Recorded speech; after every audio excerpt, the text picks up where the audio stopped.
छोड़े के कैले टराई तो तोहर पिटाई करा देब थाना में।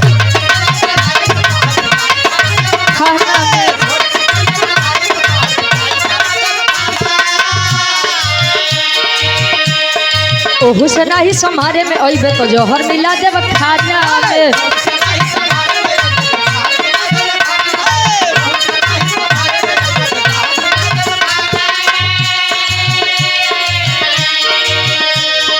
छोड़े के कैले टराई तो तोहर पिटाई करा देब खाना में।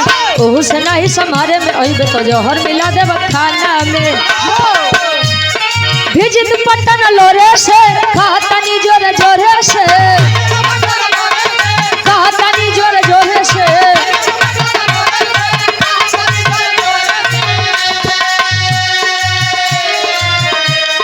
भिजित पटन लोरे से कहतनी जोरे जोरे से। अबे परी तोरा घोड़े से बर्बादी होई बर्बादी होई शादी होई मोर तोरे से, मोर तोरे से।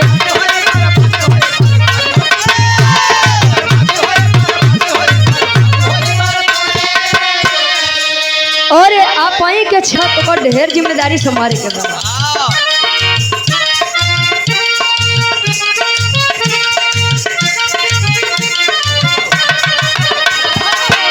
अरे वाह फूलों सा चेहरा तेरा कलियों सी मुस्कान है। फूलों सा चेहरा है।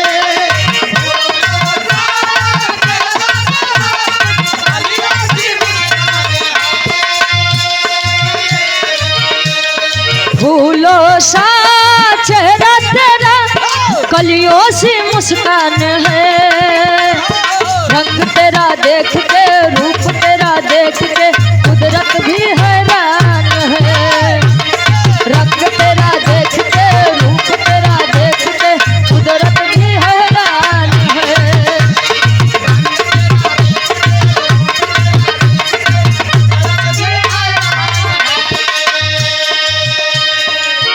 अपने अखिया में कजरा लगा के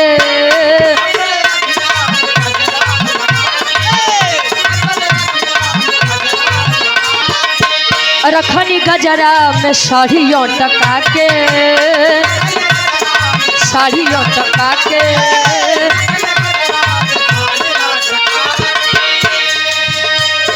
ए भैया बेच के बंद कर, बेकर जरूरत ना है बा। हाई लो जनो बंद कर भैया, बेकर जरूरत ना बा। अखिया में कजरा लगा के रखनी गजरा में साड़ियों टका के। हमर पाउडर गिरी लगे हो जाई नीम, हमर पाउडर लगे हो जाई नीम।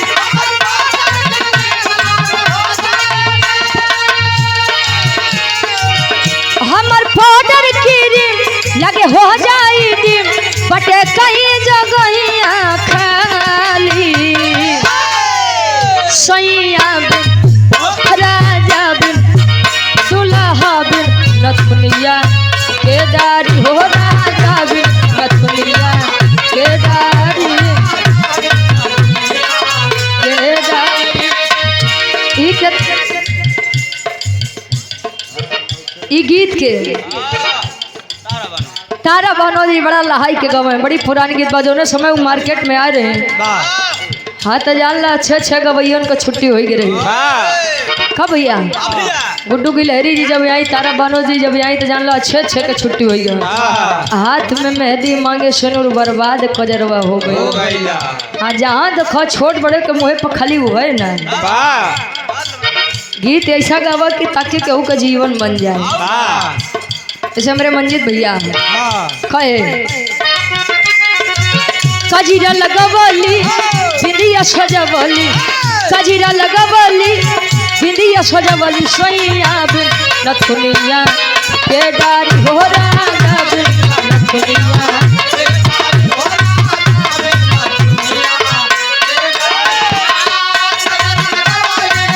बिंदिया सजवली। सैया बिन नथुनिया के डारी हो। राजा बिन नथुनिया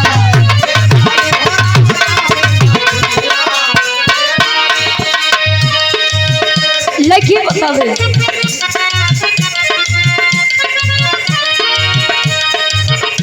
यो अखियां मिला के अखियों से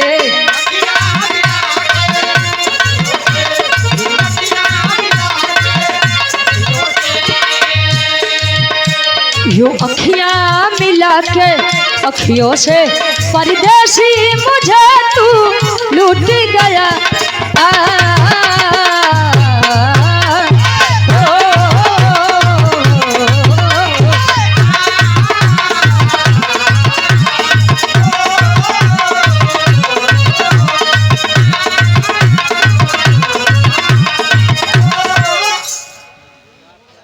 आएगा मजा अब बरसात का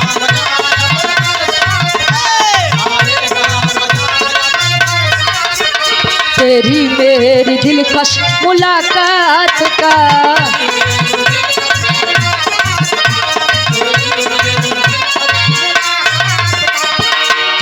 अंदाज देखा जालिम का अंदाज देखा जालिम का सब्र का बांध मेरे टूट गया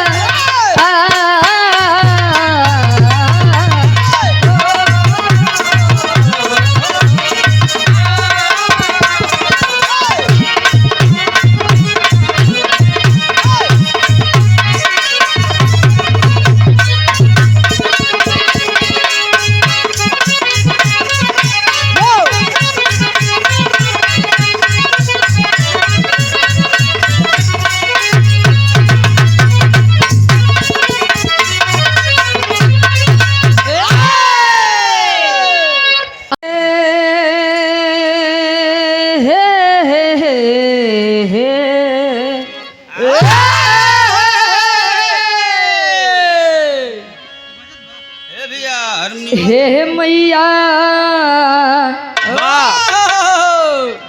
हारमोनियम देखो भैया बंद हो गल हारमोनिया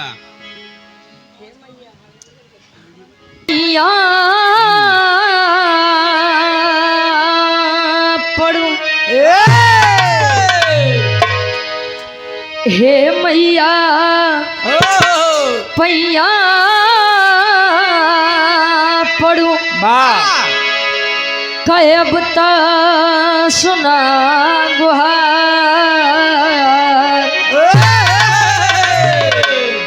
आस लगल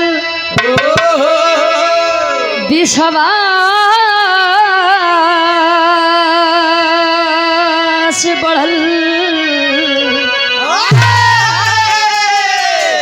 अब ले तू माना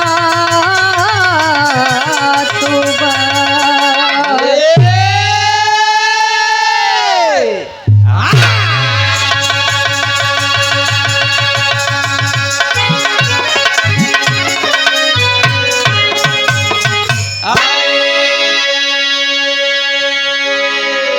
सतगुरु स्वामी दीन बंधु के अब सदा झुकाई बमार सतगुरु स्वामी दीन बंधु के अब सदा झुकाई बमार दुखियनों पर दया करी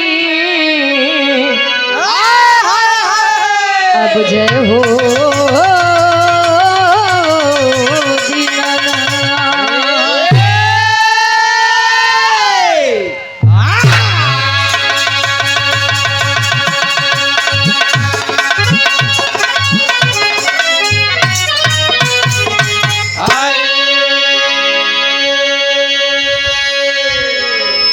गुरुमूर्त मुख चंद्रमा अज सेवक नैनी चकोर गुरुमूर्त मुख चंद्रमा अज सेवक नैनी चकोर बार बार निरखते रहो अब श्री गुरु चरणन की हो।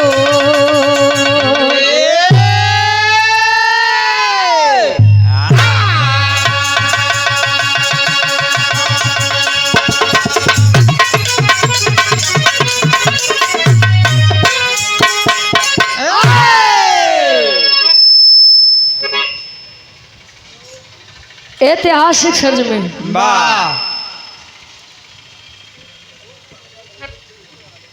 पमारा बाजार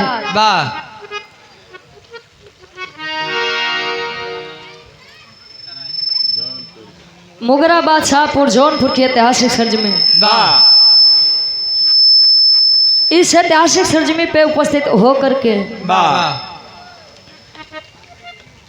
भगवान भोलेनाथ और उनके 11वें अवतार महावीर बजरंगबली साहब, हनुमान दादा, गदाधारी, हाँ हो कितनों नाम लेबर नाम कम बा। उनके इस पावन पवित्र प्रांगण में उपस्थित होकर के इस सांस्कृतिक मंच के सौभाग्य को बढ़ा रहे हैं विराह के महानुभाव, विराह प्रेमी श्रोता बंधु, सम्मानित आप बोर्ड बुजुर्ग पिता तुल्य, आप हमारे चाचा तुल्य, काका तुल्य, दादा तुल्य, नवयुवक भाई भी उपस्थित हुए हैं इस महफिल में। भारत भूमि के आने वाले भविष्य, देश के नन्हे मुन्ने कर्णधार बच्चे, विराह का आनंद ले रही देवी सती नसुईया के समान पूज माताएं बहने, जन जन के बीच में हमारी और सभी कलाकारों की आवाज को पहुंचाने का कार्य कर रहे हैं हमारे सभी यूट्यूबर भाई। हाँ ठीक बा। कार्यक्रम के आयोजक साहब सम्मानित हमारे बड़े भाई शुभम चौरसिया जी और तमाम इस कार्यक्रम के और इस कार्यक्रम में बढ़ चढ़ के भाग लेने वाले सभी महानुभावों को हम गायिका रुचि यादव प्रतापगढ़ से अपनी पूरी टीम की तरफ से आप सबके स्वागत, सम्मान, अभिनंदन एवं वंदन करते हैं। आशीर्वाद के चाह रहे कि हम बच्चे अपनी कला में कामयाब रहे। और बगल के मंच पर मंचासीन बड़े भैया हमारे पप्पू भाई बनारस की धरती पर चलकर आए हुए शेरे जौनपुर के ऐतिहासिक सरजमी पर, तो आपका भी स्वागत, सम्मान, अभिनंदन एवं वंदन करते हैं इस मंच के माध्यम से। साउंड के मामले में बेताज बादशाह हमारे भाई दुर्गा साउंड सर्विस के डायरेक्टर साहब, भैया आपके नाम हुआ ओम प्रकाश, ओम प्रकाश भैया। जैसा कि मंच संचालक साहब के आदेश हुआ कि 10 मिनट से ज्यादा टाइम ना हो। हेलो अब बैठ जाइए, अरे महाराज जब गाँव चालू करब तब से टाइम जोड़े। अब पहले राउंड में तो तना आदमी लेबे करत है, तब फिर आप लोग केवल टाइम के जिम्मेदार हुआ, मनोरंजन के गारंटी कलाकारन के नहीं बा। अब वो 10 मिनट में वो धुन तर्ज गई है कि बिरहा गई है कि लोकगीत गई है, अब उनके टाइम के ऊपर डिपेंड कर ताई तनी कार्यक्रम का शुरुआत तो होखे। मंजीत भैया इतिहास गवाह बा, क्यों राम के पुजारी बा, क्यों श्याम के पुजारी बा। क्या बात है। हाँ भैया बस भक्ति होए के चाहिए। दिल तानी कार्यक्रम का शुरुआत तो होखे। चलते हैं 5 मिनट उस जगत जननी माँ बीड़ा वादनी के चरणों में, जिनके माध्यम से, जिनके आशीर्वाद से यह ऐतिहासिक मंच और ऐतिहासिक धरती पर आकर के लोगों के बीच में 2-4 शब्द कहने और सुनने का मौका मिला है। अब और भैया वाह।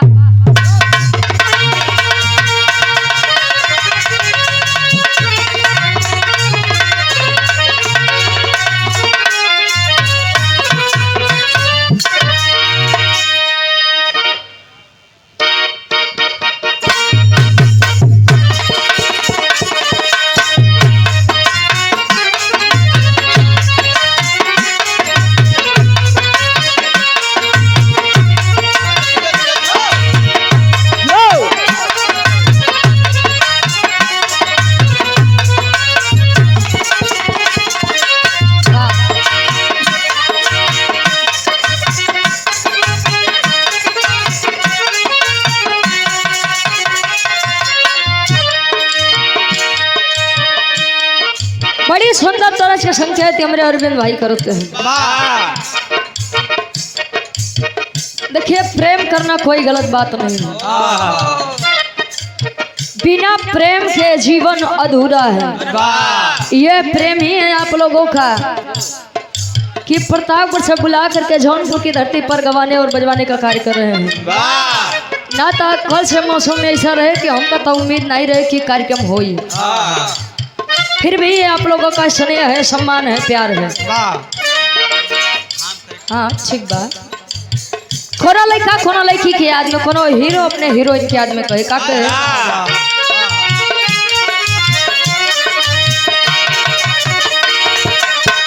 रतिया की जब रजनी गंदा फुलाई,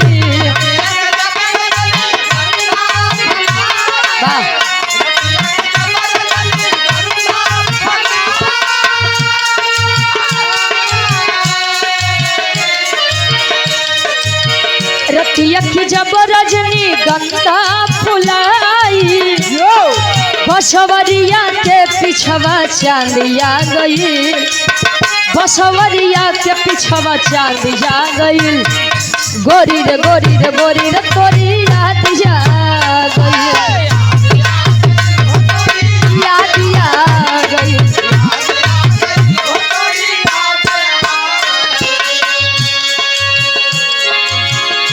रतिया की जब रजनीगंधा फुलाई, बसवरिया के पिछवा चांदी आ गई, गोरी रे गोरी रे गोरी तोरी याद आ गई। ई दिखाई हो प्रेम रहे, ऐसा नहीं बोल कि हमारे काका दादा लोग प्रेम नहीं करत रहे, यो लोग प्रेम करत रहे ना, बखूबी निभावत भी रहे। अब बोले को ढेर दिक्कत ही है, बेचारू समझते हैं। तरह से बढ़िया कवि जी फौज में लिखते हैं, बिटिया अरदास करे मंच के माध्यम से। संसार में एक माँ होती है जिन्होंने हमको और आपको जन्म दिया है, यानी जन्मदानी माँ। और इसी संसार में, इसी समाज में एक वह भी माँ होती है जिनको हमारी जन्मदायिनी भी माँ माँ कहती है, और आपकी जन्मदायिनी भी माँ माँ ही कहती है। उ जगत जननी बीड़ा वादिनी सरस्वती माई से अरदास फरियाद कैसे। शारदे भवानी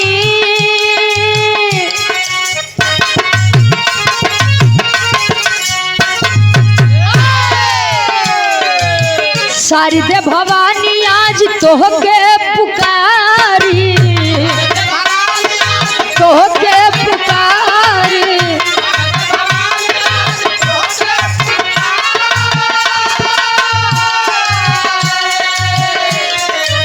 शारदे भवानी आज तोहके पुकारी, बड़ी पवन मई हर के धाम भागई, बड़ी पवन मई हर के धाम भागई, माई हो माई हो माई हो तोहरी याद जा गई, याद आ गई।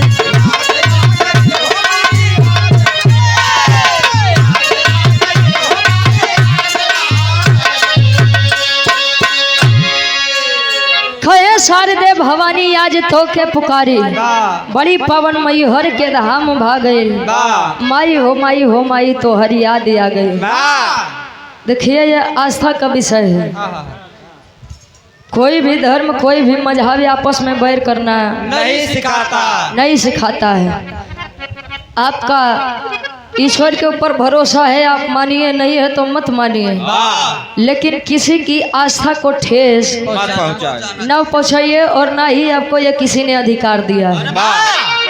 ये ईश्वर के प्रति विश्वास ही है, इसने ही है कि आप लोग भव्य भंडारा का आयोजन किए हैं, और जिसमें दूर दराज से लोग चलकर आकर के इस भंडारे की शोभा को बढ़ा रहे हैं। अंतरा के पहले अंतान में कवि जी लिखते हैं कैसे।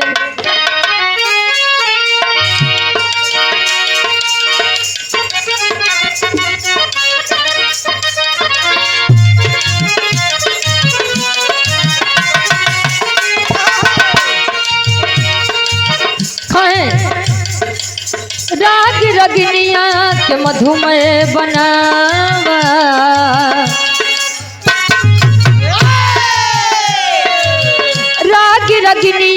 के मधुमय बनावा महफिल में बीड़ा के तार झनकावा के मधुमय बनावा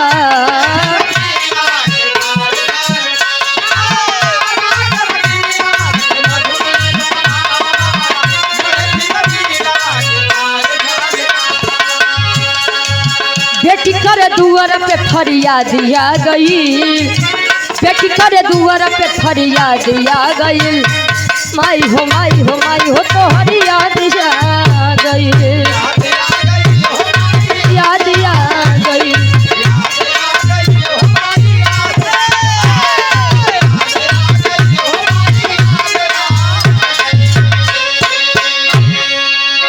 खोए बेटी करे दुआर पे फरियाद आ गई माई हो तो हरी याद आ गई कहे संतों के साय में सदगुरु का ढाबा है मन मानो तो मथुरा मन मानो तो काबा है मान लता देवी दोता नहीं मानत पाथर खाली माने के बाद बा लोग इतना दिखा आस्था में लीन होत चला जाते रहे इतना अटूट विश्वास बा ईश्वर के प्रति और वो विश्वास यदि टूट जाता अच्छा समाज में यो बड़ी दुविधा बा आदमी खुद के गलती के तो दोषे नहीं दी हम बाद में कहिए कि भगवान पता नहीं कोने कलम से हमारी किस्मत लिख दी है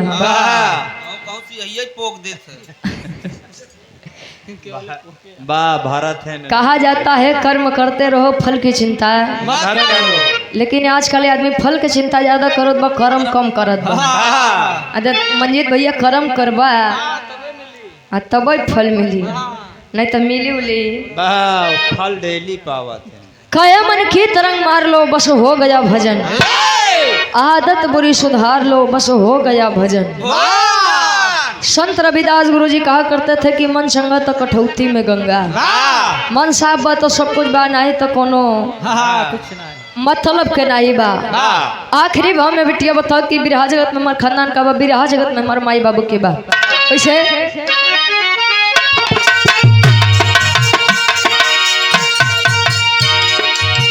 गुरुवर बिहारी गणेश राम लाल हो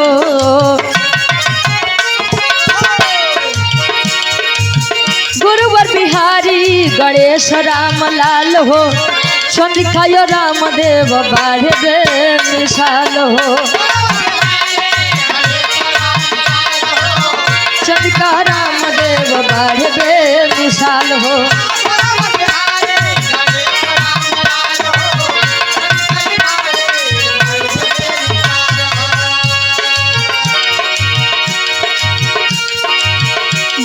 बिहारी गणेश राम लाल हो चंद्रिकायो राम देव बाढ़े बे मिसाल हो